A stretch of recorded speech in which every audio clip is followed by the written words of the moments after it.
ሰላም ለሀገራችን፣ ሰላም ለህዝባችን። የተወደዳችሁና የተከበራችሁ አድማጮቻችን በዛሬው ዝግጅታችን ላይ የምንመለከተው ብልጽግናን አምረው ይጠሉ የነበሩ 5 የምክር ቤት አባላት በአሁን ላይ ግን ተገልብጠው የመደመር እሳቤንና የብልጽግና አስተሳሰብን ሙሉ በሙሉ የተቀበሉ 5 የምክር ቤት አባላትን እናደምጣለን። እነማን ናቸው የሚለውን በዝርዝር እስከ መጨረሻው ተከታተሉን። የዶክተር ደሳለኝ ጫኔና የጠቅላይ ሚኒስትር አብይ አህመድ የመደመር ጥሪ የኢትዮጵያን ወቅታዊ ፖለቲካ አቅጣጫ ያሳያል። ህዝቡ በአንድ በኩል በፖለቲከኞች ላይ ያለው ጥርጣሬ፣ በሌላ በኩል ደግሞ ለሁለተኛ ለውጥ ያለው ጉጉት በግልጽ እየታየ ነው። የጠቅላይ ሚኒስትር አብይ አህመድ ጥሪ በግልጽ የፖለቲካ አንድነትን ለማምጣት የታሰበ ነው ወይስ ተቃዋሚዎችን እንደ መንግስታዊ ትረካ ለማስገባት የሚደረግ ስልት ነው የሚለው ጥያቄም እንደቀጠለ ነው። ዶክተር ደሳለኝ ጫኔ ለዚህ ጥሪ የሚሰጡት ምላሽ ምን ይሆን? እነዚህ ጥያቄዎች ለወደፊት የኢትዮጵያ ፖለቲካ ትልቅ ሚና እንደሚጫወቱ ይገመታል።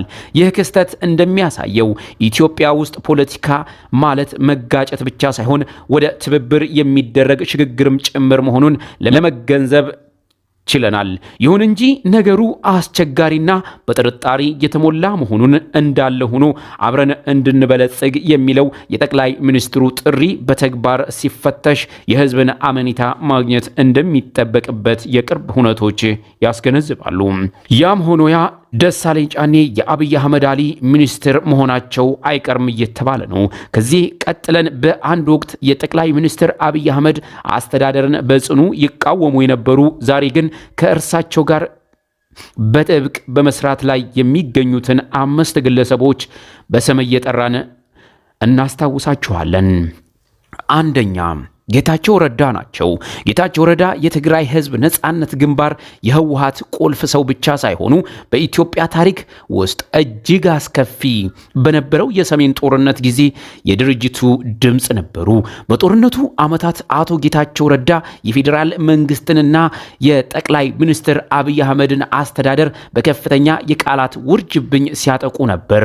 በወቅቱ በነበረው የመረጃ ጦርነት ጠቅላይ ሚኒስትሩን በስልጣን ላይ እንዳይቆዩ የሚወተውቱ አቅማቸውን የሚያንኳስሱና ለሀገሪቱ ችግሮች ሁሉ ተጠያቂ እንደሆኑ የሚገልጹ መግለጫቸውን ይሰጡ ነበር። በወቅቱ የነበረው የቃላት ልውውጥ በሁለቱ ወገኖች መካከል ያለውን ክፍተት እጅግ ሰፊ አድርጎት ነበር።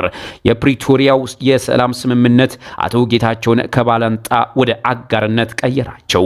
በአሁኑ ጊዜ የትግራይ ጊዜያዊ አስተዳደርን በመምራት ከጠቅላይ ሚኒስትር አብይ አህመድ ጋር የሚሻኮቱትን የህወሓት ሰዎችን ጌታቸው ረዳ ማብጠልጠል ጀምረዋል። ዛሬ ጌታቸው ረዳ በበርካታ የትግራይ ማህበረሰብ አካላት ዘንድ እንደ ከሃዲ ቢፈረጁም በፌዴራል መንግስት በኩል ግን የሰላም ስምምነቱን በማስፈን ረገድ ቁልፍ ሰው ሆነው ይታያሉ። የሁለቱ ወገኖች መተቃቀፍ እና የጋራ የሥራ ሂደት የኢትዮጵያ ፖለቲካ ምን ያህል ፈጣን ለውጦችን እንደሚያስተናግድ የሚያሳይ ዋና ማሳያ ሆኖም ተመልክተናል። ሁለተኛው ላብ የገበሩ የቀድሞ ተቃዋሚያቸው በለጠ ሞላቸው ነው። የአማራ ብሔራዊ ንቅናቄ አብን መስራችና መሪ የነበሩት አቶ በለጠ ሞላ በፖለቲካው መድረክ ለውጥን በስፋት ከሚያሳዩ ግለሰቦች አንዱ ናቸው። በለጠ ሞላ ለረጅም ዓመታት የጠቅላይ ሚኒስትር አብይ አህመድ መንግስት መራራ ተቃዋሚ ነበሩ። ከዓመታት በፊት ይደረጉ በነበረው የፖለቲካ ክርክሮች ጠቅላይ ሚኒስትሩ በሀገሪቱ ለተፈጠረው ምስቅልቅልና አለመረጋጋት ዋነኛ ተጠያቂ እንደሆኑ በየአደባባዩ ሲናገሩ ነበር። የእሳቸው ፓርቲ አባላት እና ደጋፊዎች የመንግስትን ስልቶች በጠላትነት ይፈርጁ ነበር። ጋዜጠኛ ስሜነህ ባደረገላቸው አንድ ቃለ መጠይቅ ወቅት ወደ ቢሮው ሲሄዱ በታክሲ ተሳፍረው እንደሄዱ ገልጾ ነበር። ወደ ሚኒስቴር ሲመጡ ግን የነበሩት እሴቶችና የአኗኗር ዘይቤዎች ሙሉ በሙሉ ተቀይሯል። የኢኖቬሽንና ቴክኖሎጂ ሚኒስትር ሆነው ከተሾሙ በኋላ በለጠ ሞላ ከጠቅላይ ሚኒስትር አብይ አህመድ ጋር በመስራት ከስርዓቱ የቅርብ አጋር ሆነዋል። ዛሬ በሰፊው የሚነገረው ጉዳይ በታክሲ ሲንቀሳቀሱ የነበሩት ሰው በቪኤት መኪናዎች ባጃቢና በቅንጦት መኖሪያ ውስጥ የሚገኙ መሆናቸው ነው።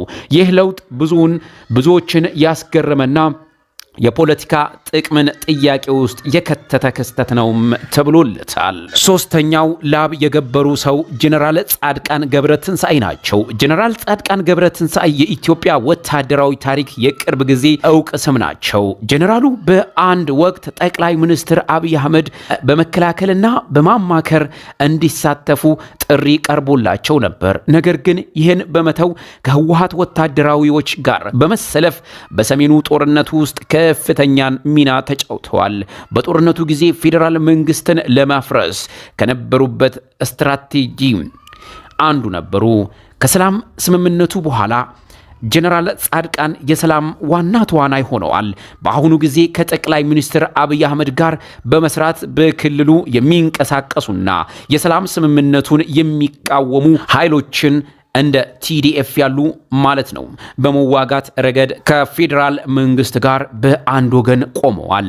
የፖለቲካ ሚና ለውጥ የቀድሞ ባላንጣቸውን አሁን የጋራ ጠላታቸው እንደሆኑ አድርጓቸዋል። አራተኛ ኬሪያ ኢብራሂም ናት።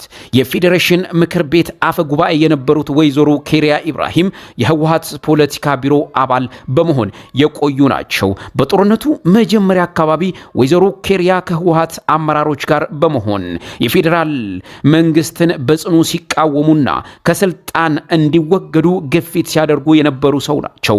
በወቅቱ በነበረው የፖለቲካ ውጥረት ውስጥ መንግስትን በተለያዩ መድረኮች በመተቸት ይታወቁ ነበር። ጦርነቱ ካበቃ በኋላ ወደ አዲስ አበባ በመመለስ ከመንግስት ጋር የሰላም ስምምነቱን ተግባራዊ በማድረግ ሂደት ውስጥ ተሳትፈዋል።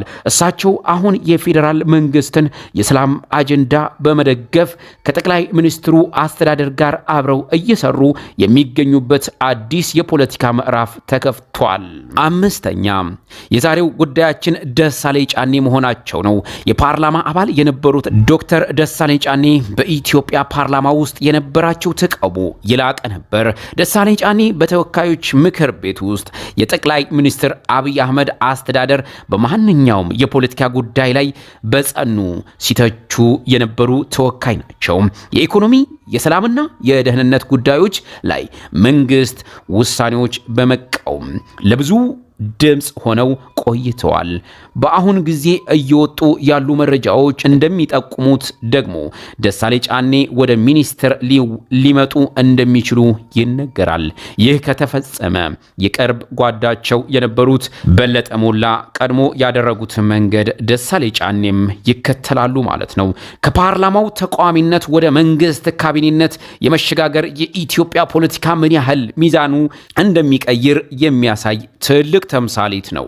በኢትዮጵያ ፖለቲካ መድረክ ላይ የሚታዩ እነዚህ ለውጦች ፖለቲካ ምን ያህል ተለዋዋጭ እንደሆነ ያሳያሉ።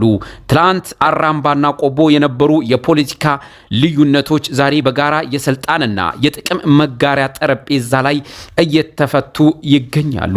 ይህ አዝማሚያ የሀገሪቱን ሰላም በዘላቂነት ያረጋግጥ ይሆን ወይስ የፖለቲካ አቋምን ለጥቅም የመቀየር ልምድ ያጠናክራል የሚለው በታሪክ ተመራማሪዎች ዘንድ ለወደፊት ትልቅ የምርምር ርዕስ ሆኖ ይቀጥላል። እናንተ ምን ትላላችሁ? ውድ ቤተሰቦቻችን ሐሳብ አስተያየታችሁን በአስተያየት መስጫ ላይ ጻፉልን። እናመሰግናለን። ሰላም ለሀገራችን፣ ሰላም ለሕዝባችን።